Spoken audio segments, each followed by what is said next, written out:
Hoje nós vamos abordar um tema que é considerado bastante complexo, até mesmo por médicos e hematologistas também. Estamos falando de uma doença cuja compreensão não é simples e para o paciente então um sofrimento pode ser ainda maior porque é bastante difícil o seu entendimento. Esse vídeo então tentará tornar mais simples a compreensão dessa tão importante patologia que não é algo infrequente e vai e volta está nos nossos consultórios. E dessa forma você poderá contribuir não somente para orientar melhor as pessoas, como também, se você já é paciente, auxiliar no seu próprio tratamento. Ficou curioso em saber do que nós estamos falando? Então aguarde aí o vídeo que inicia agora.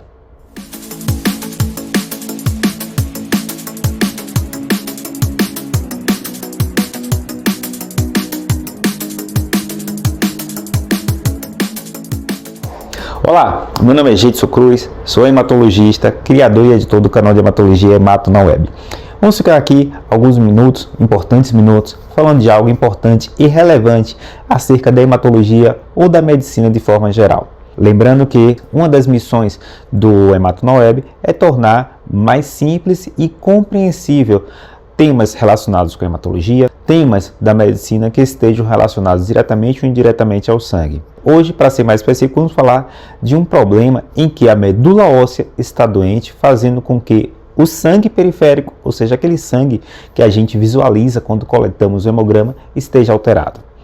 Nem sempre as alterações são bem visíveis no sangue periférico, ou seja, pelo hemograma. Às vezes, esses sinais de alteração são bastante sutis.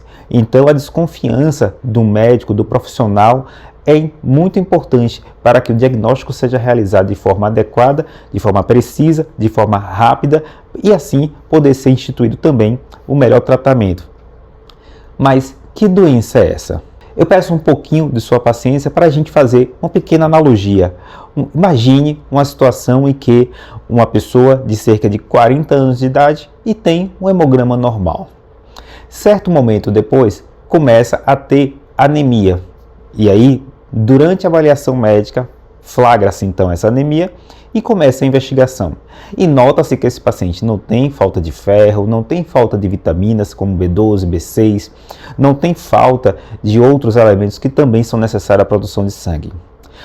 Esse paciente também foi avaliado para anemias hereditárias, foi avaliado para anemias em que há uma destruição do sangue, como é o caso das anemias hemolíticas, que inclusive já foi tema de vídeo aqui no canal, você pode passar e conferir. Então, o médico fica buscando a causa da anemia. O próximo passo, muitas vezes, após uma minuciosa avaliação do sangue periférico, consiste em ir na fábrica do sangue e investigar se há algum problema na fábrica do sangue. Quando o médico realiza essa investigação por meio de exames da medula óssea, como é o caso do mielograma, da imunofenotipagem, análise genética e muitas vezes também análise molecular, o médico então irá verificar se há algum problema na produção de sangue onde é a fábrica. Quando nós vamos na medula óssea, podemos estar diante de, basicamente, isso de forma bem simples, 3 alterações. Uma é quando a medula óssea está vazia ou bem menor a quantidade de células do que o que deveria ser.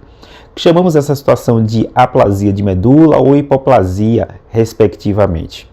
É uma situação em que há uma lesão na célula-tronco e a medula óssea começa a produzir sangue aquém do que deveria ser feito.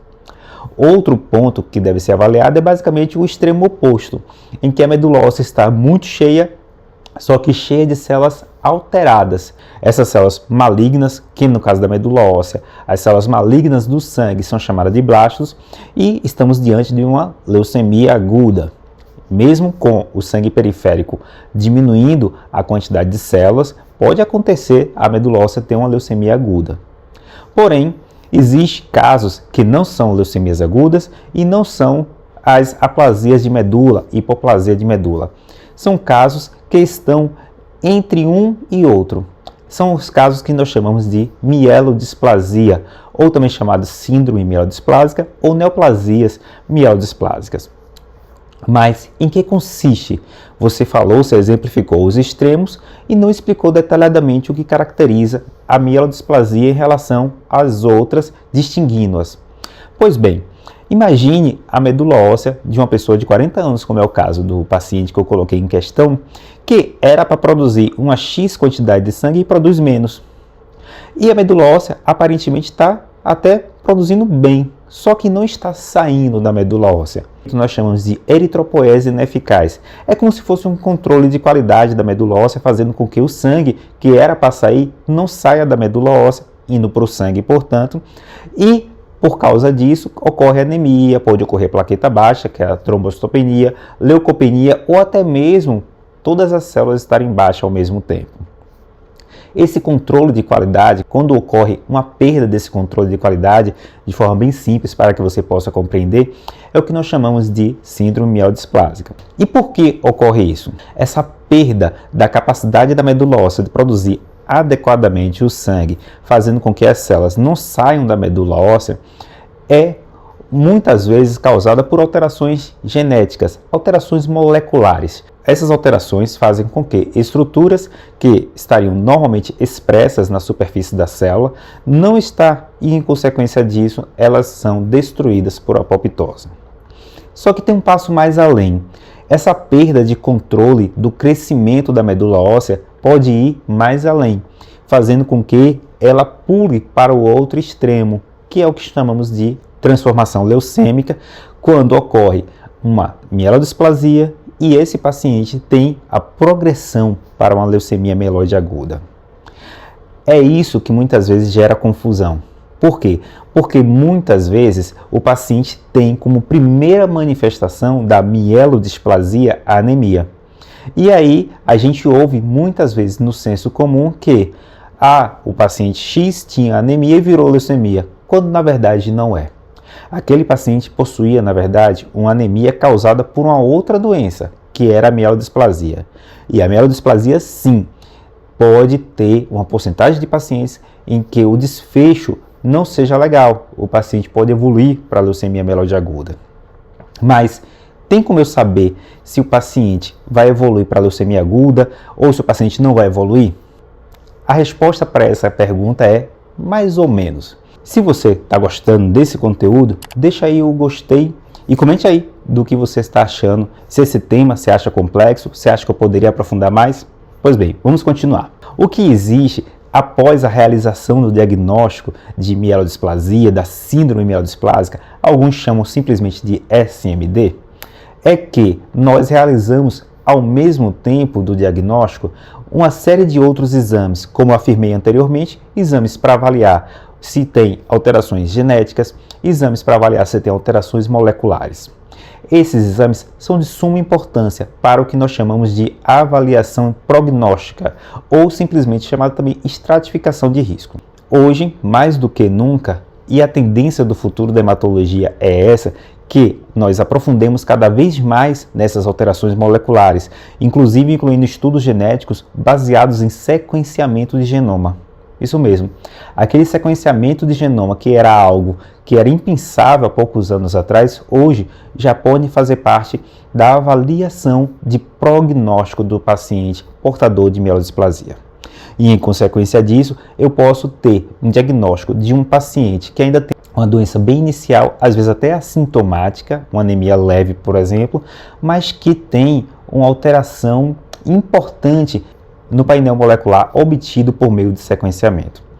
E isso pode levar o paciente que antes não seria nem tratado por ser uma anemia sem sintomas, para um paciente que será encaminhado para um transplante alogênico, por exemplo, que é aquele transplante, que é aquela modalidade de transplante de células-tronco em que o doador é um parente ou então um doador não aparentado.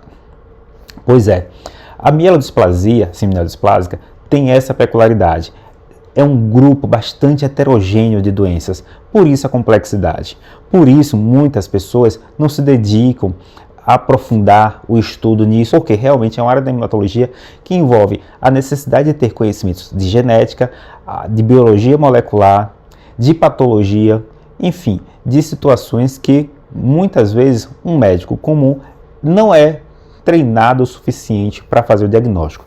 Daí a importância de um profissional médico, do profissional de saúde que identifica uma anemia, uma trombocitopenia, Uma pancitopenia, que é quando todas as células estão diminuídas, em um paciente, ele inicia a investigação e não consegue detectar nenhum motivo que leve àquela alteração do sangue periférico, no hemograma, esse paciente tem que ser encaminhado para hematologia, pois podemos estar diante de um quadro de neoplasia mielodisplásica.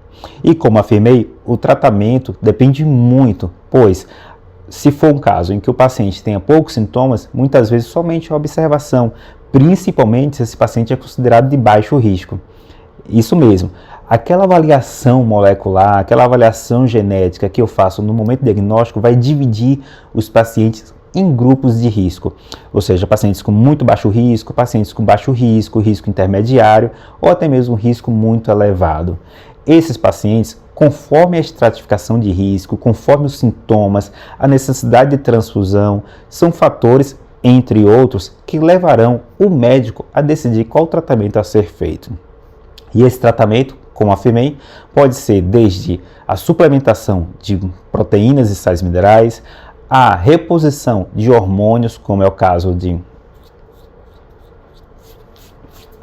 a utilização de fatores de crescimento, como é o caso da eritropoetina, fatores de crescimento de colônia de granulócitos, são potenciais tratamentos para o paciente portador de mielodisplasia. Pacientes que tenham um risco maior, eu posso utilizar os chamados hipometilantes, que são, no Brasil existem 2 hipometilantes liberados, que é a azacitidina e a decitabina.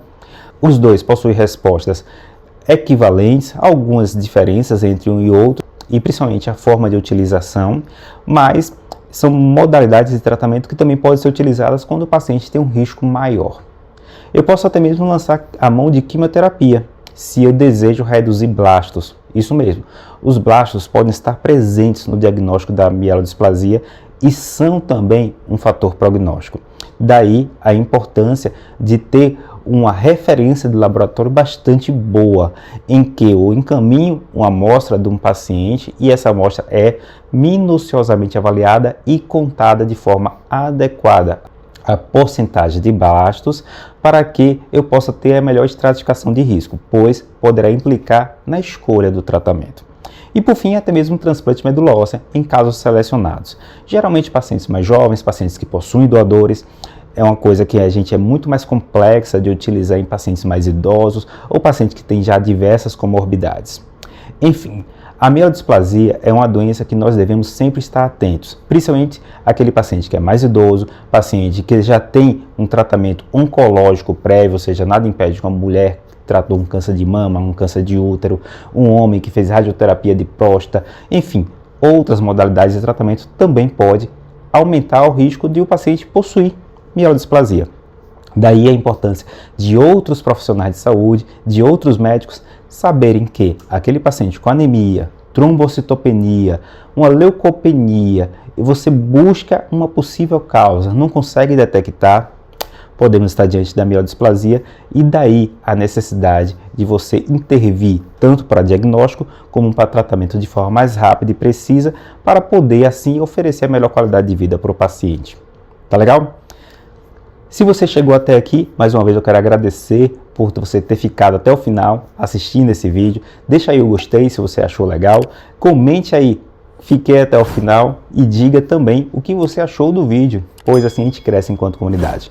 Considere se inscrever se você não é inscrito no canal, ou até mesmo se você já acompanha regularmente o vídeo aqui e não é inscrito, pois eu noto que aqueles que assistem com frequência o canal são recorrentes, mas não são seguidores.